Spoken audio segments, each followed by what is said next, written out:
Olá, as boas-vindas a você. Este é o podcast Radar Direitos Humanos, um podcast do Departamento de Advocacy da Diocese Anglicana de Brasília, Igreja Episcopal Anglicana do Brasil. Olá pessoal, me chamo Rodrigo Piuca, sou clérigo da Diocese Anglicana de Brasília e falo em nome do Departamento de Advocacy da nossa Diocese. Dou as boas-vindas a todas e a todos vocês para o nosso episódio do podcast Radar Direitos Humanos, onde teremos a oportunidade de aprender um pouco mais e de conversar a respeito das relações entre a nossa Igreja Episcopal Anglicana do Brasil e os direitos humanos. Para este episódio, nós teremos o reverendo Isaías Torquato entrevistando o teólogo Yun Mosun. Olá, gente querida e estimada que nos acompanha no podcast Radar Direitos Humanos. Nós queremos expressar a nossa satisfação e alegria neste momento de dialogar com o professor Yun Mosun. É uma satisfação em tratar do cenário brasileiro, do cenário da América Latina e do Caribe, do Sul global, a partir do pensar teológico. Professor, as boas-vindas ao senhor, nossa gratidão por ter aceitado o nosso convite. O professor Yun Mosun é teólogo e cientista da religião, coreano radicado no Brasil, é professor titular da Universidade Metodista de São Paulo, no programa de pós-graduação em Ciências da Religião. Desenvolve trabalhos em religião, teologia, economia, igreja e sociedade, neoliberalismo, globalização e solidariedade. Sua reflexão teológica parte a partir da corrente da teologia da libertação. Ele escreveu vários livros, dos quais destacamos os seguintes títulos: Desejo, Mercado e Religião, Idolatria do Dinheiro e Direitos Humanos, uma crítica teológica do novo mito do capitalismo, Teologia e Economia, Se Deus existe, por que há pobreza? Cristianismo e libertação, espiritualidade e luta social. Professor, tendo as perspectivas dos últimos anos do Brasil, em que muitas instituições religiosas e cristãs cooperaram historicamente e cooperam para o status quo de opressão e ameaça que estamos vivendo, de uma igreja brasileira liberal ou neoliberal, como está o mercado religioso das igrejas do Brasil e na América Latina? E o que esperar dessa igreja brasileira? Vamos começar discutindo o conceito de mercado religioso. Eu, particularmente, não gosto, porque parece que tudo passa pelo discurso capitalista. Então, o pessoal fala assim, mercado religioso ou capital humano. O ser humano não é capital, né? Então, nós vivemos numa cultura em que as questões centrais são sempre mediadas por conceitos econômicos e conceitos econômicos capitalistas. Então, eu particularmente não gosto disso. 2.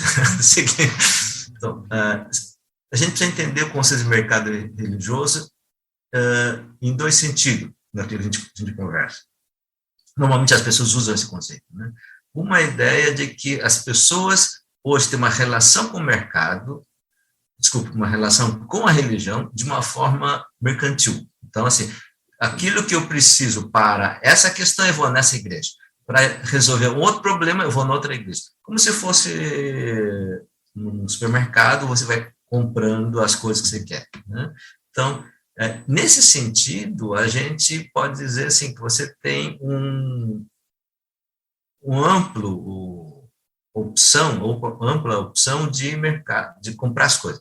Por exemplo, você tem pessoas que estão usando o budismo, a meditação budista, para ganhar dinheiro. Então, você participa de um tipo de retiro, 2, 3 dias, paga 6 a 8 mil reais para você encontrar uma paz espiritual e tornar economicamente mais eficiente, ou profissionalmente mais eficiente, né? E as pessoas que têm desejo de ganhar dinheiro acima do que tem condição, pode ir numa igreja pentecostal, neopentecostal, falando isso. Então, eu acho que isso está presente, isso faz parte da cultura de hoje.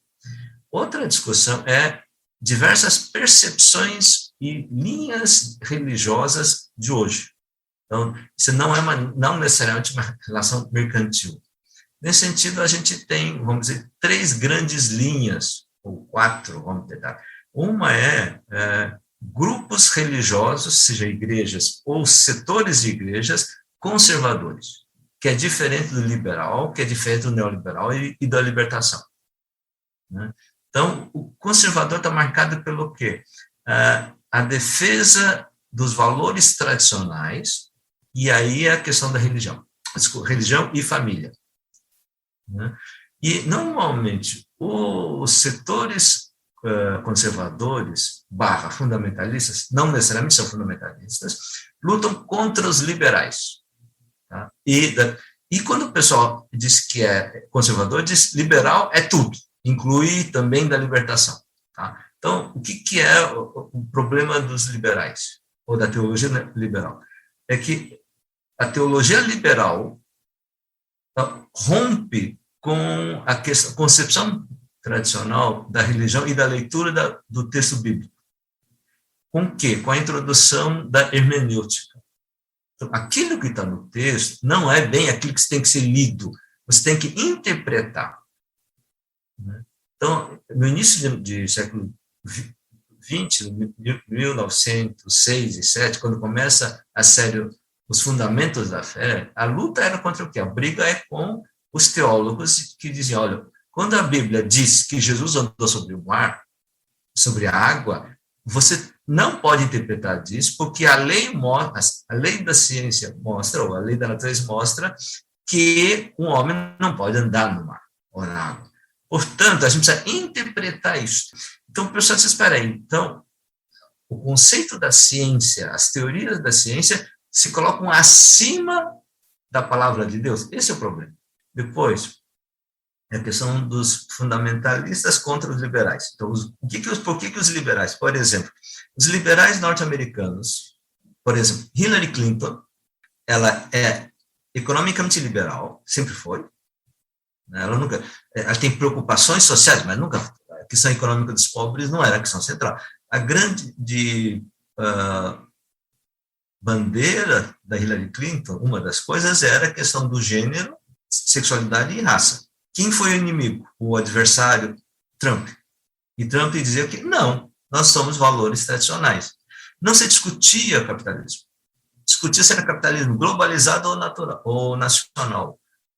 Mas não o capitalismo como uma questão central. Tanto que o Trump dizia, não, eu sou rico e eu sou bom, eu sou competente, porque eu sou o cara que ganha muito dinheiro. Pronto. Então, o fato de ter ganhado muito dinheiro era a prova de que ele era um bom político, boa pessoa, etc. Né?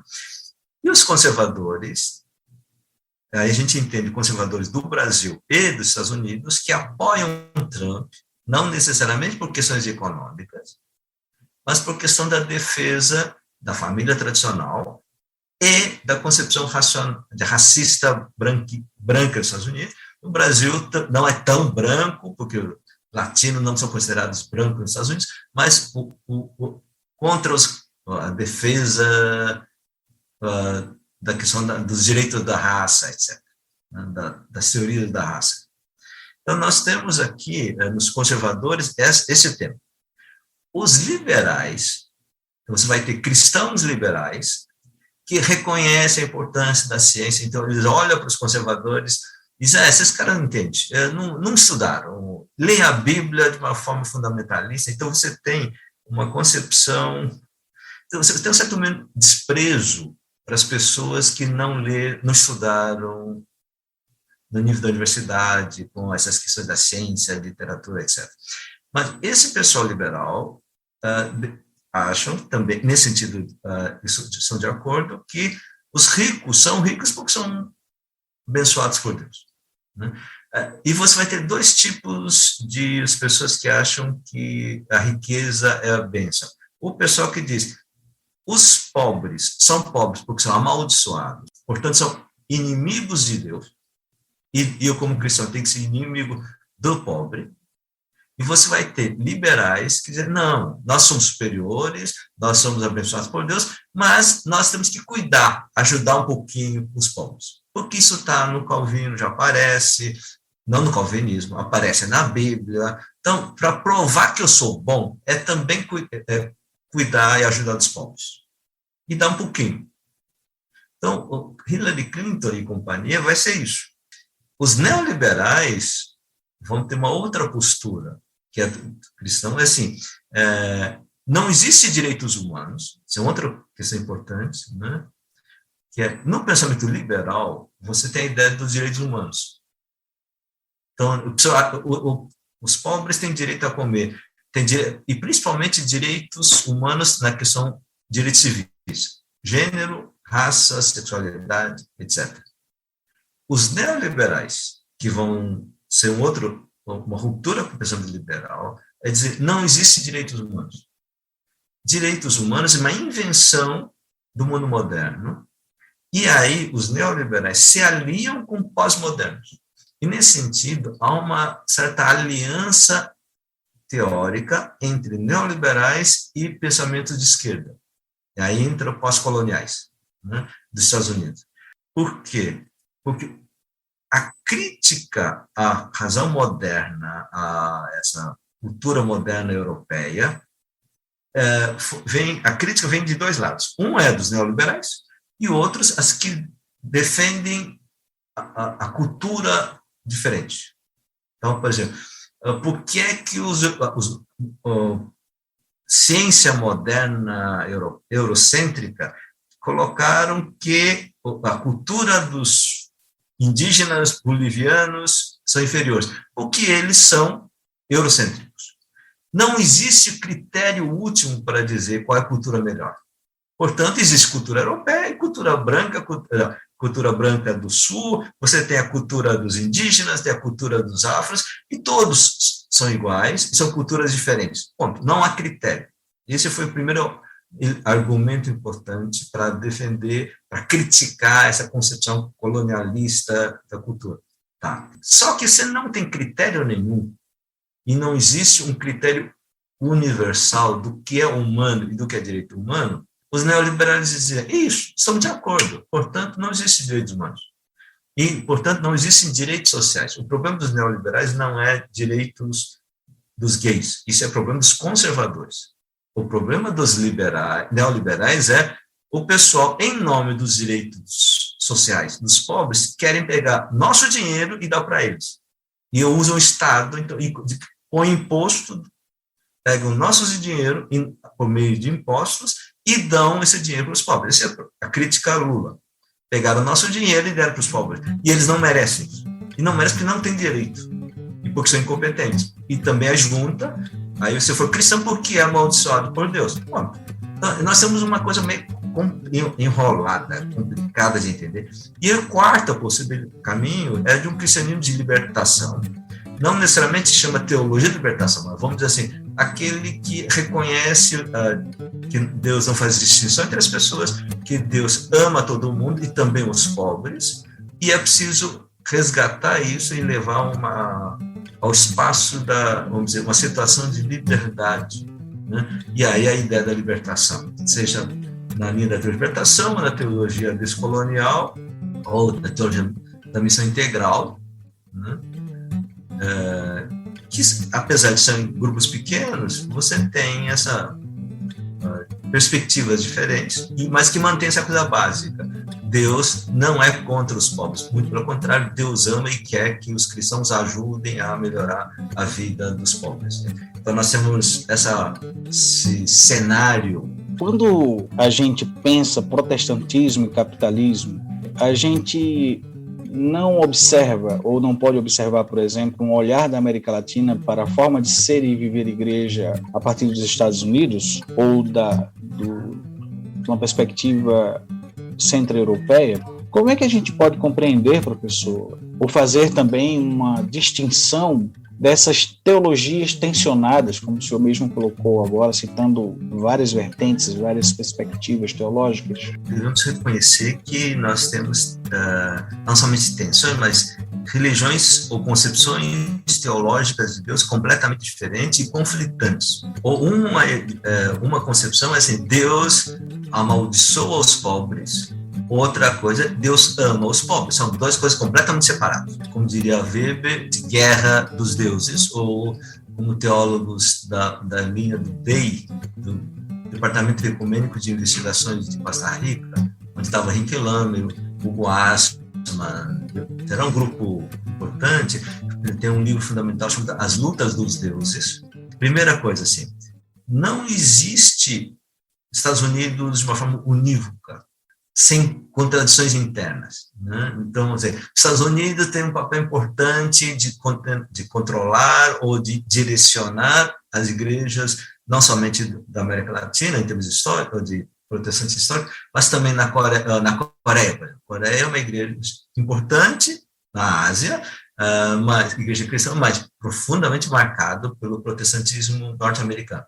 Agora, se a gente pensa a teologia negra que existe na América Latina, não é possível entender a origem como caminho sem a presença da teologia norte-americana negra, né? Então, não dá para separar Estados Unidos versus Brasil, né, ou América Latina. Você tem, no Brasil, você tem a elite e o pessoal que segue a elite e o pessoal que é pobre. Você tem hoje uma mescla de diversas linhas de percepção de cristianismo.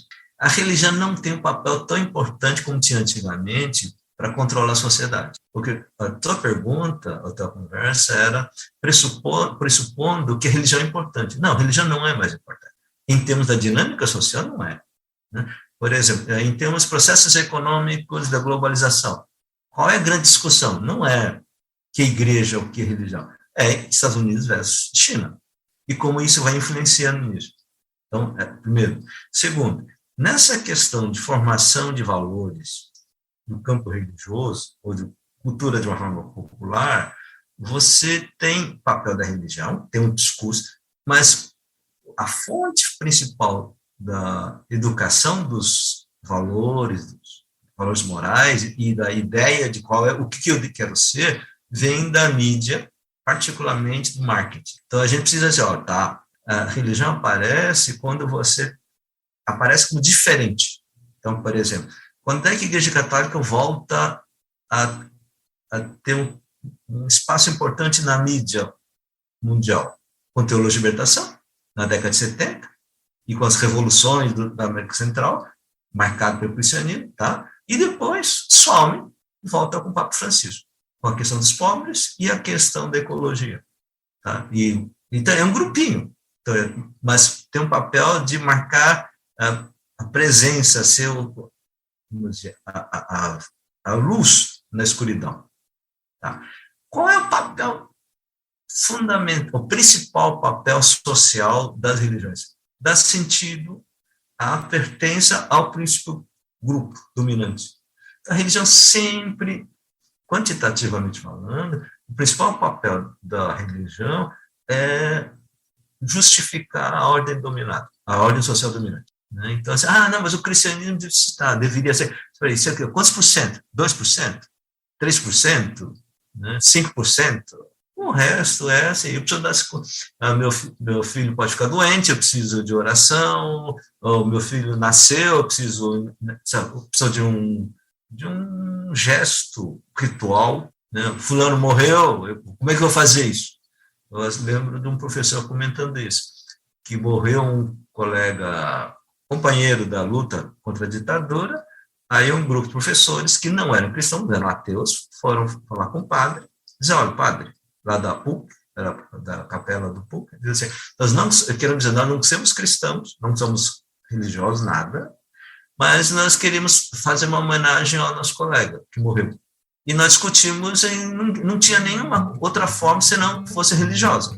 E como a gente não conhece ninguém de outras religiões, exceção da América Latina, procuramos um padre. Isso, mas temos essa missa, mas dizendo que nós não somos isso. Você tem uma função social. Agora, se a gente for pensar em paz mundial, sobretudo a perspectiva do enfrentamento às intolerâncias religiosas, ou já se disse que se as lideranças religiosas sentam e dialogam, e aí a gente tem que fazer uma análise do cenário político brasileiro, uma perspectiva fé e política, agronegócio, desmatamento, queimadas. Esse é o discurso que fortalece o status quo. Como é que a gente faz para tentar ou ter uma esperança de mudança em que todas as experiências sejam respeitadas e que as religiões ou suas lideranças ou as bases se movimentem para esse respeito às nossas diversidades e às nossas contradições humanas? Vamos começar com essa tua última final, a contradição humana. Em que consiste a contradição humana? O que é ser humano? Eu acho que primeiro precisa entender isso, depois qual é o objetivo ou o que é a ideia da paz, porque o Império Romano levava a paz romana. Os Estados Unidos traz o paz. Primeiro, é da condição humana aprender a forma de ver o mundo. Como nós vemos o mundo não vem do nosso cérebro, não vem do instinto, nós aprendemos culturalmente. E a partir de aprendendo quais são os valores e a lógica de pensar e de viver da cultura, que a gente nasce, é que a gente pensa os outros, quando a gente conhece os outros. E, obviamente, aquilo que eu aprendi vai ser comparado, vai ser usado como instrumento de análise. Eles são melhores ou piores ao nosso. Então, é da condição humana a gente ter certo desprezo e entrar em conflito com pessoas de culturas diferentes. Por exemplo, cheiro, coisa mais básica, tá? Que a criança aprende começando com cheiro, sentindo o cheiro da mãe. Você já conviveu com coreanos que comem kimchi e fazem um caldeirada de kimchi, que está muito na internet, você vê a comida coreana, tá? Coisa ardida, tá? É azeda, doce, é extremamente rico de sabor para quem gosta. Do início, quando os brasileiros viam coreanos como estranhos, hoje são menos estranhos, ficavam horrorosos. Não, horror de cheiro. Depois que começa a ver que vai num restaurante, até que é interessante. A primeira vez foi difícil, mas depois de um certo tempo, depois que no YouTube mostra que a Coreia é um assunto importante, então até que não é tão ruim. Então, o que eu quero mostrar? Que no coisa básica, que é o cheiro, a gente vive de conflitos. Então, não é possível pensar que a sociedade humana, globalizada, vai sair do conflito, das relações de conflito. O que nós podemos ter, a paz, não é não ter conflito, mas é ter um conflito civilizado. Então, paz é aprender a conviver de uma forma civilizada. Nesse sentido, a paz imposta, ou paz universal, sem conflito, é uma paz romana, paz norte-americana ou soviética. Ou a paz da família, onde o pai grita e todo mundo obedece e a mulher também chora. Então, nós queremos uma família tradicional de paz, esse é o problema. Deveríamos pensar, tá? O que a gente faz isso? Qual é o que nós caminhamos? Não é não ter conflito, mas aprender a conviver com conflitos de pensamentos e tradições diferentes. Isto é possível quando você tem um Papa que abraça um patriarca da Igreja Ortodoxa com um líder religioso islâmico. Isto. São iguais? Não. Eles comem iguais? Não. Eles rezam iguais? Não. Sim, mas nós podemos conviver com o diferente. E o conviver se dá, assim, você vem 1 dia, 2 dias, pronto, não dá para. Duro é quando se conviver alguns anos. Né? Então, como é que a religião pode ajudar? É ter sinais, símbolos, pessoas simbólicas que dizem, olha, é possível e é bom a gente aprender a conviver no conflito. Então, daí o papel dos líderes religiosos, ou ser modelo de pensar de ser humano. Seja atores, cantores, que, por exemplo, que defendem o direito da democracia, o direito dos pobres, do negro, isso. E aí o pessoal, eu quero ser como ele. Então, esse eu quero ser como ele é a questão fundamental. Aí o marketing capitalista vai ser: eu quero ser rico como ele, eu quero ter essas joias como ele, isso. E a perspectiva religiosa boa é: eu quero ser santo como ele e tentar fazer isso que ele faz, e não ter isso que os ricos têm. Então, essa é a diferença entre a gente dar o caminho do ter mais riqueza, ou de você ser mais capaz de, apesar que Bolsonaro apresenta agora o modelo, não, o importante não é rico, mas é o cara que é forte, que bate, que atira. Nesse cenário dos últimos 60 anos do Brasil, como a gente pode pensar também uma forma mais eficaz de ver a fé e a política e fazer o discernimento da pobreza e da exploração das pessoas, nesse contexto eclesial que vivemos, né? Como é que a gente pode discernir, profetizar e denunciar? Profetizar no sentido de denúncia, né? Num cenário de bancada da Bíblia, bancada da bala, do agronegócio. A gente só consegue conviver de uma forma pacífica ou civilizada, como a questão que falava antes, quando nós reconhecemos que todos nós somos muito parecidos. Então, daí que uma das coisas que eu gosto da Bíblia é assim: só Deus é santo. Então, todos são pecadores. Isso. Como só Deus é santo e todos são pecadores, ser pecador não é problema. Ser pecado não é motivo para você expulsar, para excluir. Então, é uma lógica que eu acho genial. Não sei se foi Deus que disse ou não, mas que é uma solução antropológica muito correta, né? Então, eu queria dizer assim, gente, na igreja medieval católica, você fazia investimento para o céu e pagava as coisas. Na igreja protestante histórica, presbiteriana, reformada, calvinista, também.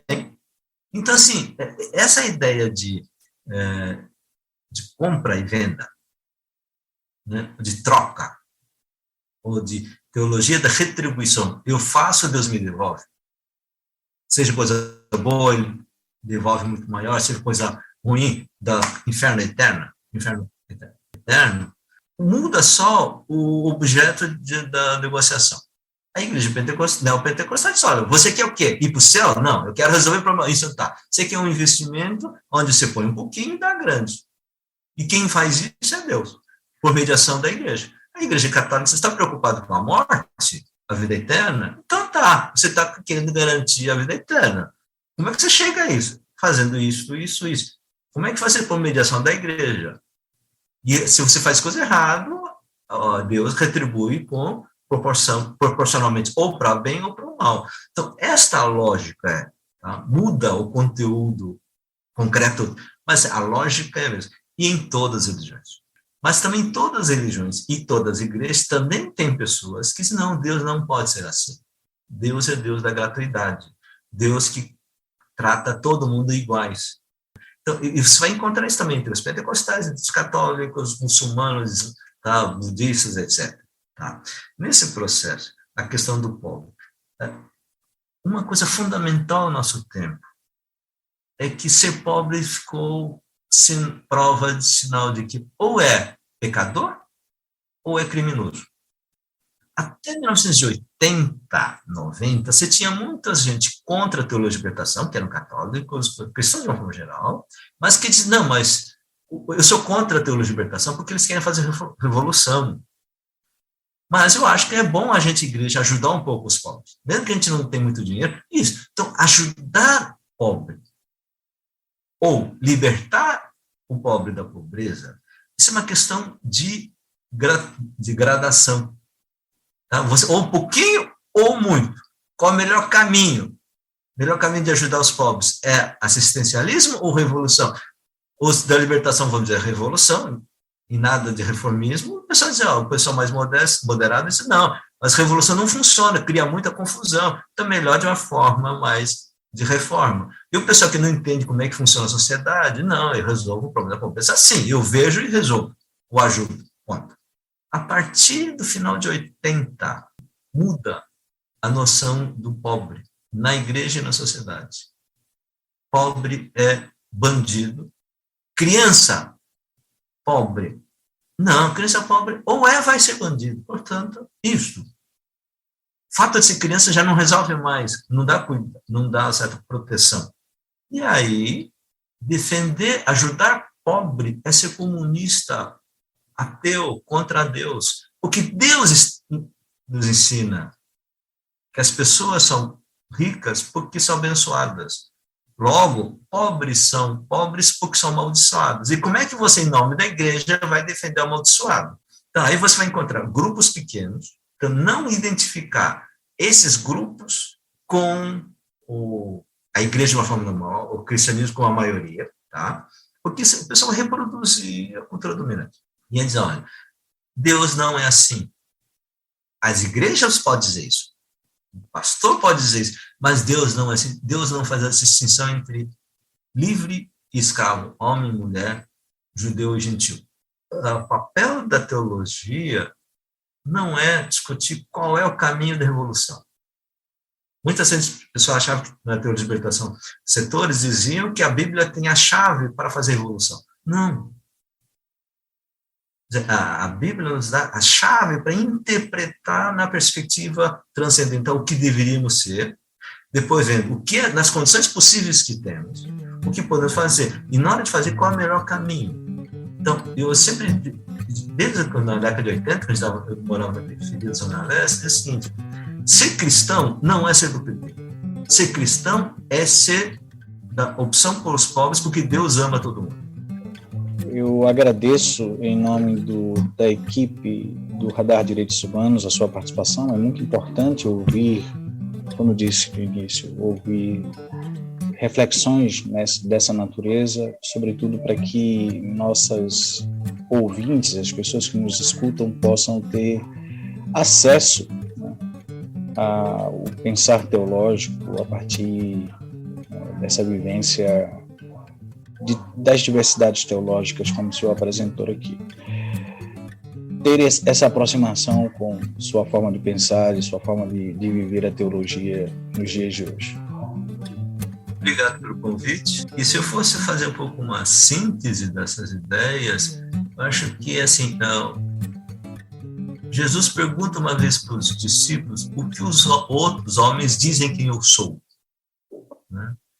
No tempo de hoje, depois de 2000 anos de ouvir dizer que Jesus é filho de Deus, a resposta não faz muito sentido.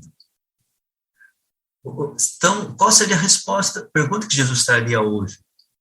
O que o povo dizem que o pobre é? Porque Jesus se identificava com o pobre nos evangelhos, né? Quem deu de comer, deu a mim, isso, se identifica, né? Então, a pergunta é, o que vocês pensam que os pobres são? Aí o pessoal diz, amaldiçoados, criminosos ou injustiçados. O pobre não é santo, pobre é ser humano, amado por Deus como qualquer outra pessoa. Daí, em termos secular, vamos dizer assim, tá? Para um discurso que seja para além do âmbito religioso, é a questão dos direitos humanos. Não só da tortura, direito político, ou da civil, da questão do gênero, etc., mas fundamentalmente, eu acho, junto com os povos, os direitos sociais. Vivemos numa sociedade que diz, se você não tem dinheiro, não tem acesso ao mercado, portanto não tem direito a comer. Não tem direito a comer, não tem direito à educação, não tem direito à saúde, etc. Não, há algo fundamental, abaixo e acima de todos os sistemas econômicos sociais, que é a dignidade humana de todos os seres humanos. E aí esses direitos civis, políticos e sociais. Então, eu acho que esse é um tema que nós da igreja e da teologia deveríamos levar seriamente isso. Um pouco assim, meus 2 últimos livros, um foi Idolatria do Dinheiro e Direitos Humanos, e outro, último, que escrevi junto com a Ivone Gebara, uma teóloga importante, né, sobre a questão de... Esse outro livro é Direitos Humanos e Amor ao Próximo. Então, nós como cristãos, precisamos retomar o tema do amor, do Deus versus idolatria e os direitos humanos. Nós ouvimos hoje o professor Jung Mossung, professor da Universidade Metodista de São Paulo, teólogo e cientista da religião. Muito obrigado e até o nosso próximo Radar Direitos Humanos.